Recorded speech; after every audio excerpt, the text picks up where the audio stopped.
akan menyampaikan hasil risum tentang penetapan prioritas program. Yang pertama ada analisis SWOT.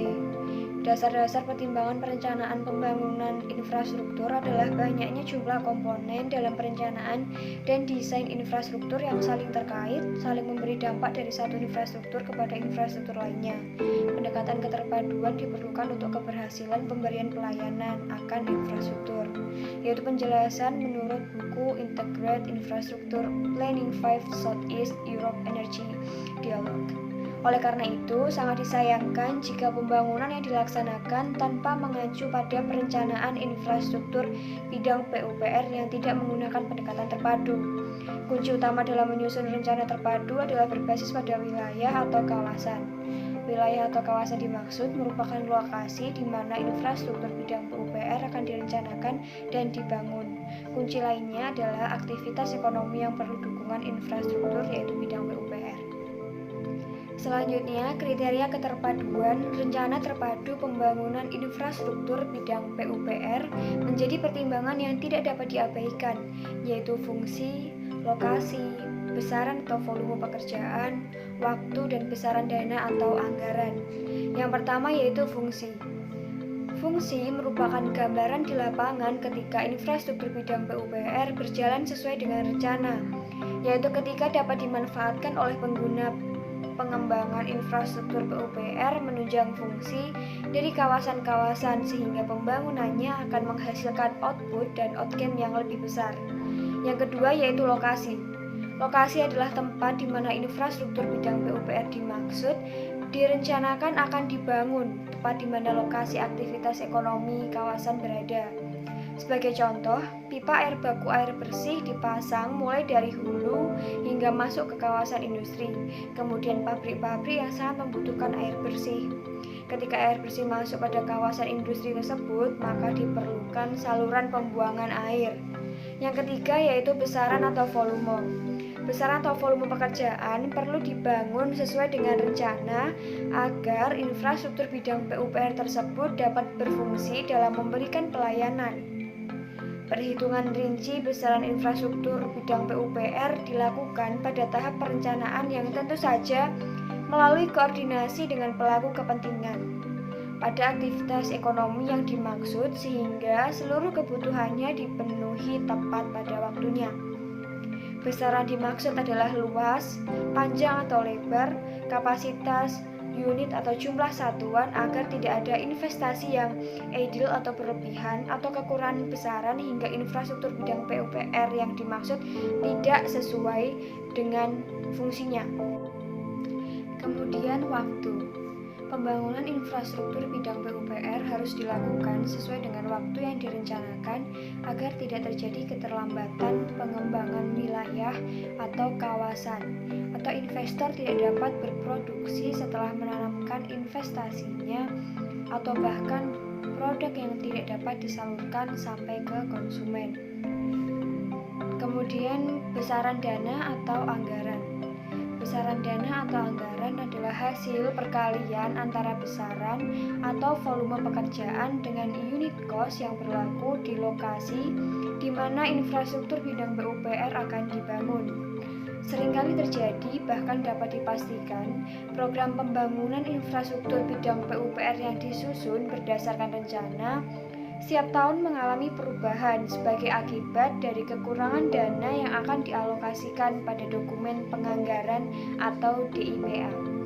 Oleh sebab itu, perlu dicermati dengan seksama. Agar prinsip keterpaduan dapat dipenuhi, maka anggaran perlu komit atau diamankan agar rencana pengembangan wilayah dapat diwujudkan.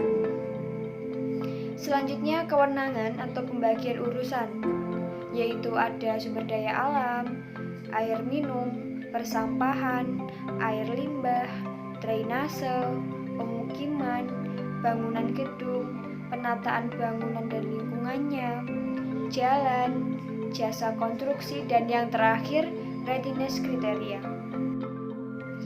Setelah analisis SWOT, yang kedua adalah analisis kuantitatif Strategic Planning Matrix atau GSPM. GSPM adalah alat yang memungkinkan penyusun strategi untuk mengevaluasi alternatif strategi secara objektif berdasarkan faktor keberhasilan, kunci internal dan eksternal yang telah diidentifikasi sebelumnya. Seperti alat analisis perumusan strategi lainnya, GSPM membutuhkan penilaian intuitif yang baik. GSPM merupakan alat analisis yang digunakan untuk memutuskan strategi yang akan digunakan berdasarkan dari kemenarikan alternatif strategi yang ada. Perhitungan GSPM didasarkan kepada input dari bobot matriks internal dan juga eksternal, serta alternatif strategi pada tahap pencocokan. Pada kerangka perumusan strategi komprehensif GSPM yang menggunakan input dari analisis tahap 1 dan analisis hasil pencocokan dari tahap 2 untuk menentukan secara objektif di antara alternatif strategi yaitu matriks EFE SWOT, matriks IFE yang membentuk tahap 1 digabung dengan matriks SWOT dan SPAACE. Matriks IE, matriks Guérin-Strecky yang membentuk dalam tahap 2 memberikan informasi yang dibutuhkan untuk membuat GSPM atau tahap 3. Secara spesifik, kolom kiri GSPM terdiri atas informasi yang didapat langsung dari matriks EFE dan matriks IFE. Pada kolom yang berdekatan dengan faktor keberhasilan kunci, masing-masing bobot yang diterima oleh setiap faktor dalam matriks EFE dan matriks IFE dicatat. Baris atas GSPM terdiri atas alternatif strategi yang diturunkan dari matriks SWOT, IE, dan Grand strategi.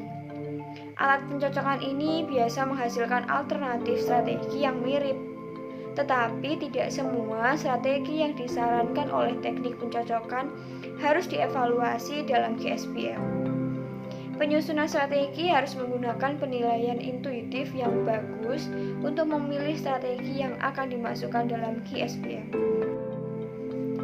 Yang terakhir yaitu analisis klaster. Analisis klaster merupakan metode pengelompokan wilayah berdasarkan karakteristik yang sama dari sejumlah kriteria. Nah, tujuan analisis klaster yaitu mengelompokkan wilayah berdasarkan karakteristik yang sama dari sejumlah kriteria yang dimiliki wilayah yang bersangkutan. Kemudian mengetahui anggota pada masing-masing kelompok, juga mengetahui karakteristik pada masing-masing kelompok. Dan yang terakhir yaitu mengetahui jarak masing-masing kasus terhadap rata-rata atau center kelompok. Nah, jenis atau macam analisis klaster dibagi menjadi dua. Yang pertama adalah Cummins cluster atau ditentukan dahulu jumlah kelompoknya, dan yang kedua yaitu hierarchical cluster, jumlah kelompok belum ditentukan terlebih dahulu. Saya akan menjawab latihan soal yang nomor 1. Manfaat optimal apa yang akan dicapai bila perencanaan pembangunan infrastruktur bidang PUPR dilakukan secara terpadu? Jelaskan. Yang nomor 2, jelaskan dampak yang akan terjadi jika satu infrastruktur bidang PUPR tidak dapat dibangun sesuai rencana. Jawaban untuk nomor 1, manfaat keterpaduan antara lain adalah menghindari, mencegah loss opportunity atau hilangnya peluang, memperoleh mutually benefit atau manfaat yang berlipat ganda, dan terjadinya percepatan pertumbuhan kawasan sebagai akibat dari impacting each one another atau satu infrastruktur akan saling memberikan berdampak yang pada akhirnya memberikan multiple benefit atau manfaat ganda. Maka manfaat optimal ini seperti tidak saling merugikan antara satu instansi dengan yang lainnya. Yang kedua, meningkatkan kualitas kesehatan lingkungan untuk mengurangi luas kawasan kumuh. Dan yang ketiga, meningkatkan kualitas penyelenggaraan penataan kawasan pemukiman dan menurunkan pelayanan infrastruktur pemukiman. Pengembangan infrastruktur PUPR mampu menunjang fungsi-fungsi dari kawasan sehingga pembangunannya akan menghasilkan output dan outcome yang lebih besar. Untuk soal yang nomor 2, dampak yang akan terjadi jika infrastruktur bidang PUPR tidak dibangun sesuai rencana yaitu pembangunan yang sedang dijalankan tidak akan berjalan maksimal, adanya kawasan kumuh sehingga akan menurunkan kualitas kesehatan lingkungan, kemudian proyek pembangunan dengan sumber dana APBD langkat yang rusak atau yang bermutu rendah, dan yang terakhir proses pembangunan yang kurang baik yang merugikan masyarakat dan memperlambat kemajuan. Sekian yang dapat saya sampaikan, semoga bermanfaat untuk kita semua. Wassalamualaikum warahmatullahi wabarakatuh.